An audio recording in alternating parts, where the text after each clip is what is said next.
All right, so what if America had special forces in the Revolutionary War? How would it change things? Well, first off, let's clear up one thing. Special Forces then was called something else, but for the sake of this video, we're going to call them Special Forces.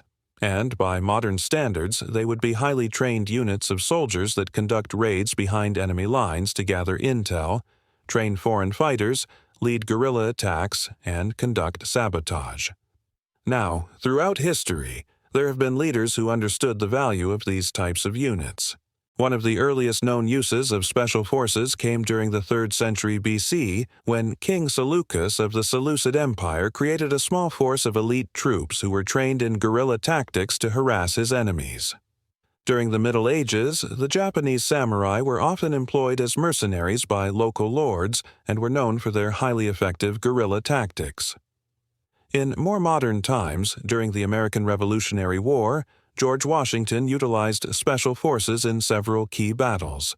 These were usually small groups of highly skilled soldiers who carried out daring raids and reconnaissance missions behind enemy lines.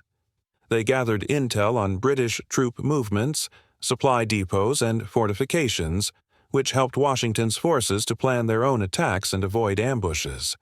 For example, in 1778, Washington sent a team of scouts under the command of Major John Montresor to gather intel on the British Army's winter encampment.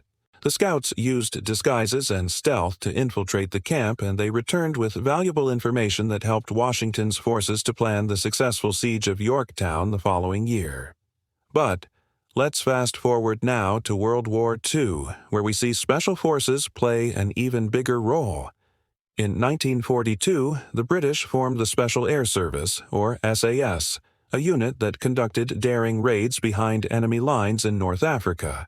At the same time, the Germans had their own Special Forces unit known as the Brandenburgers, who were trained in airborne operations, and were often deployed behind enemy lines to gather intel and conduct sabotage missions. Special Forces continued to evolve throughout the latter half of the 20th century, with units like the Green Berets and the Navy SEALs becoming household names. Today, Special Forces are an integral part of most militaries around the world and are often called upon to carry out some of the most dangerous and high-profile missions.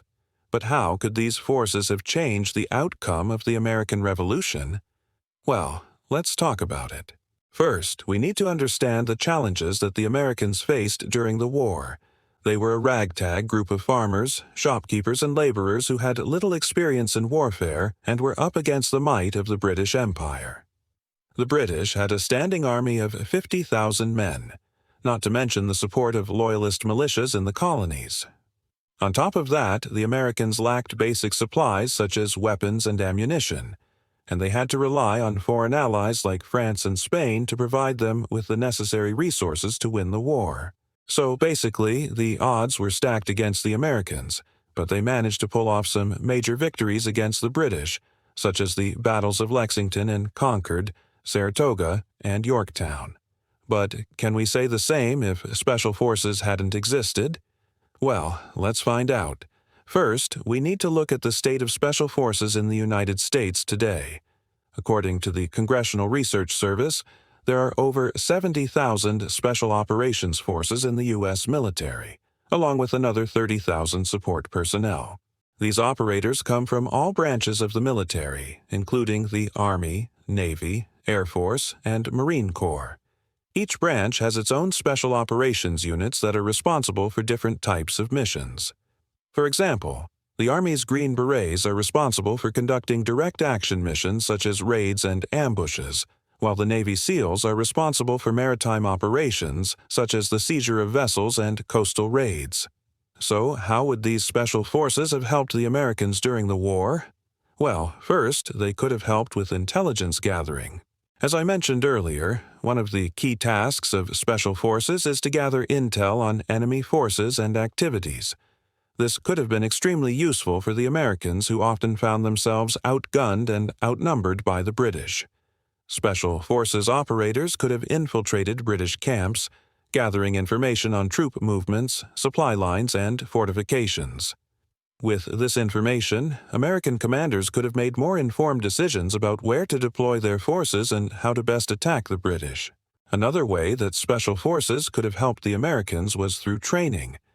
Most of the American soldiers during the war were inexperienced farmers and laborers who had never held a gun before, let alone engaged in combat.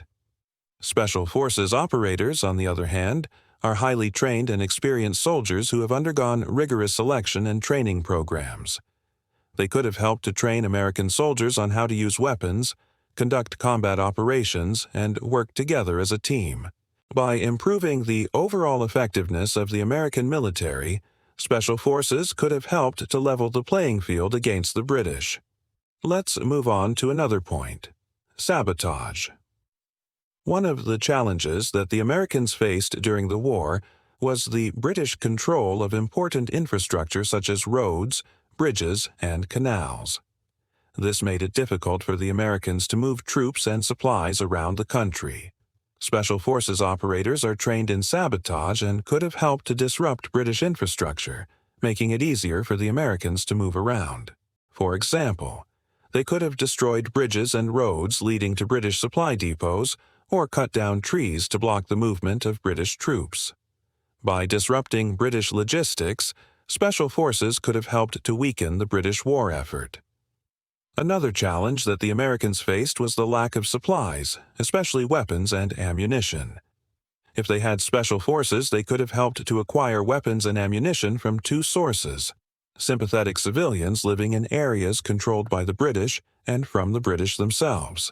Special forces operators are trained in infiltration and could have infiltrated British supply depots to steal weapons and ammunition. They could also have worked with sympathetic civilians to smuggle weapons into American-controlled territory. By acquiring more weapons and ammunition, the Americans would have been better equipped to defend themselves and launch attacks against the British. On the flip side, though, let's say that the British had access to special forces in the war. It could have gone either way. You see, special forces don't automatically mean victory. Sure, they can give any military a serious edge, but it depends on how you use them. For example, if the British had sent a few hundred special forces operators back to America, the outcome of the war could have been very different. Those operators could have been used to identify and eliminate key figures in the American Revolution, such as George Washington or John Hancock. They could have also been used to gather intel on American troop movements and supply lines, which would have made it easier for the British to defeat American forces in battle. Additionally, special forces operators could have been used to train and lead loyalist militias, giving the British more control over the colonies. However, the British did actually use special forces during the war in the form of companies of independent rangers, although these units were mostly used for scouting and intelligence gathering rather than direct combat. But if the British had fully committed special forces to the war effort, it's possible that they could have won. However, the British weren't the only ones who could have benefited from special forces during the war. The Americans, as I mentioned before, could have used special forces to great effect. In fact, if both sides had used special forces to their fullest potential, the war could have turned into a real-life game of capture the flag. Imagine a group of Green Berets or Navy SEALs showing up in 1776. It would have been total havoc. The Americans could have used special forces to launch surprise attacks on British supply depots, cut off British supply lines, or even assassinate key British officers. The possibilities are really endless here, and let's be honest, the war wouldn't have been nearly as fun to watch if both sides had nukes. I think you'd agree that the uncertainty and underdog story of the American Revolution is what makes it so compelling. The idea of a small group of farmers and shopkeepers rising up against the mighty British Empire is truly inspiring. If special forces had been used, it's likely that the outcome of the war would have been much more decisive and less ambiguous. And while that may have been more efficient, it just wouldn't have been as exciting. The American Revolution is a story about the power of the people and the will for freedom. It's a story that still resonates with people today, and it's a story that I think would have been less powerful if special forces had been involved. I hope you enjoyed this video. What do you think? How do you think Special Forces would have changed the outcome of the war? Let me know in the comments below. Also, please don't forget to subscribe and leave a like. Until next time.